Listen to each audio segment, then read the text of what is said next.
Between 1941 and 1945, 6 million Jews were murdered by the Nazi regime. A small percentage of Jews survived the Holocaust. Irving Roth is one of those survivors. He recently led a group of students through a Holocaust remembrance tour in Poland. Well, I'm doing this because it is now almost 65 years since the flames of Auschwitz were extinguished. Yet I want to make sure that the world, not just in the world in general, but specifically individual human beings, students, understand what took place.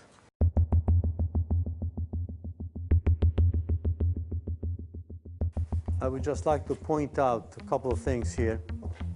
One of them, if you see right here behind Avi, you're looking at the heating system. This is what provided heat. This is a damp, cold, miserable part of the country. This is, just looking at it, something on the order, the width of this thing is on the order of a king-size bed. 10 women were often inside in this space. The fact that Jews wanted to leave. In fact, by 1940, half the Jews of Germany have left. Why? Because they saw. The problem was that there was no place to go. In 1938 of September, mind you, 1938 September, there's a conference in a place called Avion. There are 36 nations sitting there, looking at the problem of immigration, of refugees. Already in 1938, you're talking about people wanting to leave. Only one country is willing to take up to 70,000 Jews, the Dominican Republic. Here is the world looking at the problem and saying no. And precisely because of that, Adolf Hitler takes the hint. Nobody wants the Jews. You recognize the sinister nature of Nazism. When the death camp of Sobibor, 12 people escaped. They were caught and brought back to the camp, and they were to be executed. Whereupon Stengel, who was the commander, says to these 12 people, he says, I am very humane. I don't want you to die alone. Here are 600 people. Choose one for each one of you to die together. And obviously they spit in his face. He says, okay, I'll tell you what. Since you won't choose one, I will choose 5 for each one of you. Now what do? You choose one and play God, or 5 people are dead. The facade was there to the limit, the last minute. In fact, when the selection took place and people who are going to die are then, or I shouldn't say die, wrong word, murdered, are get close to the gas chamber, there are a set of steps going down, and they go into a room, and in this room there is nothing except for places to put your clothing. Hangers on the wall, hooks. The hooks have numbers on them. What do they say? Make sure you remember the number of the hook that you put your clothing on, so that when you come back, a tall person won't take a short person's clothing. Make sure you tie your shoes together in some way, because you don't want a mismatched pair. And as they turn around, what do they see? A sign above a door, bathhouse. And so they walk in. They're given a bottle of soap. There are shower heads in the ceiling. All that to ensure that there is no panic.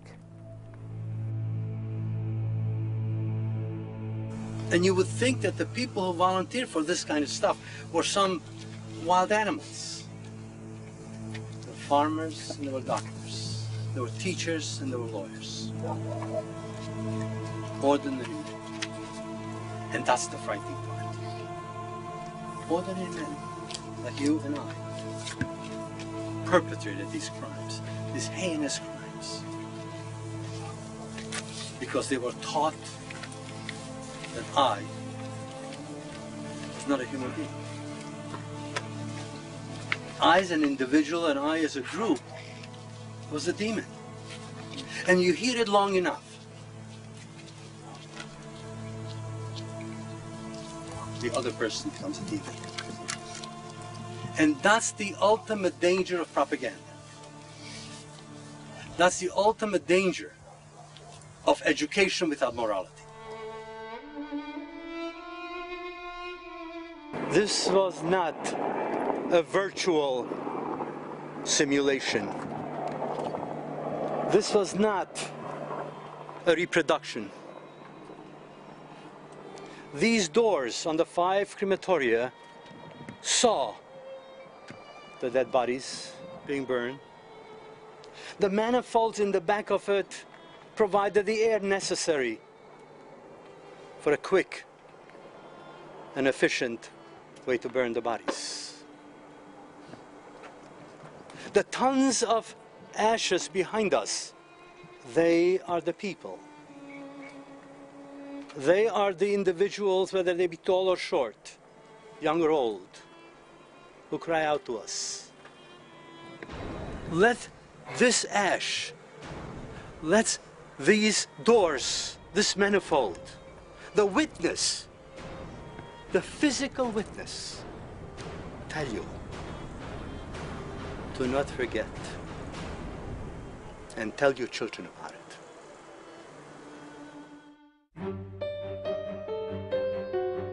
I was standing there on the ramp over there where the trains were unloaded, the boxcars were unloaded, and the prisoners helped other people get off the trains. I thought of my own family, my brother, my mom, my dad, my grandparents being taken off the train too, and being examined to see if they were too old, too sick to keep living or not.